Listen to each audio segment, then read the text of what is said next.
these dialogues to introduce you to not only experts, but people that you can connect with outside of the show. It happens all the time. We have other events that we do, that we just mentioned. But go ahead, Queen. Let me let you jump in on just the idea of this being a virtual neighborhood, because you've been a member of the Mental Dialogue Community Club a little over 6 months, I think.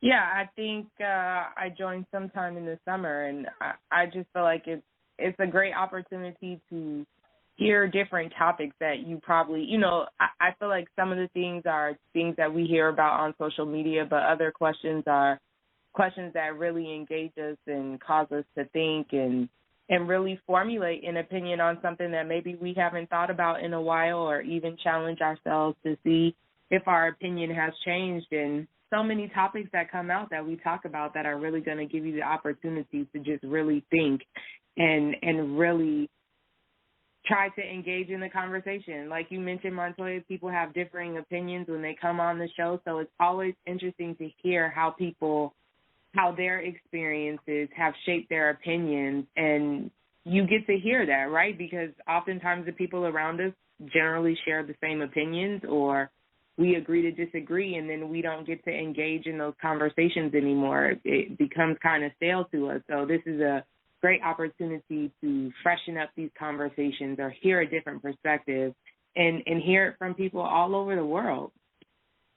Yes, right. We are a international show. We've had people call in from Canada. We've had people call in from Ghana.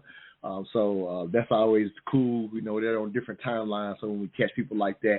But if you will, if you don't mind, just highlighting even as the community aspect again, because our goal is more than just listen to or tune in on Saturdays. It's really to connect everyone out there to be this virtual neighborhood. So if you could just even speak to that aspect. And again, you haven't been with us. We've had this club for about 6 years now. And I mean, we've been MentalDialogue, the live experience. That's a whole other thing that's been around for over a decade. But the actual club aspect. So you're kind of new to that part. So if you could just even speak to that part before we go to our first break, we're going to come back and get hot and heavy with Did You Hear the Best of Mental Dialogue 2021. So just a quick thought on that community club aspect.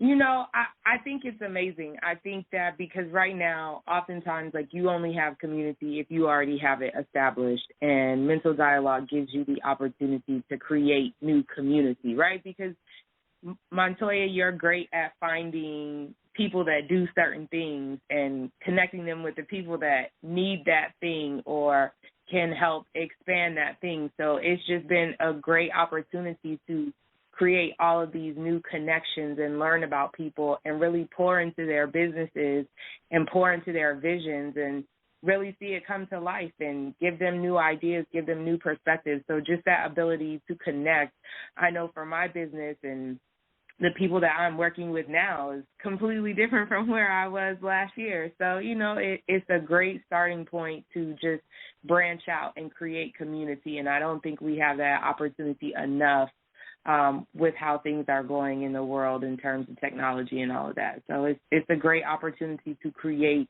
and foster community and do that in person, do that virtually. You have a lot more options, and you're a great person to pair people together and figure out what they need. No, thank you for that. I always say we can be neighbors even though we don't live next to one another. And I just wanted to really highlight that as we go into this first break and get started with what our actual show is, just to start the new year off, to help people understand we're more than a talk show. Dr. Claude Anderson, if you've ever seen him talk about the 5 pillars of what's necessary, in a sense, to have a community, he considers the media floor number 4, and so I take that role very serious. And he says, how can you actually commit to any actions if you cannot talk to your people? And so every Saturday morning we have discussions that matter to our community, but we're ultimately trying to get people connected. We've even had live on air connections. So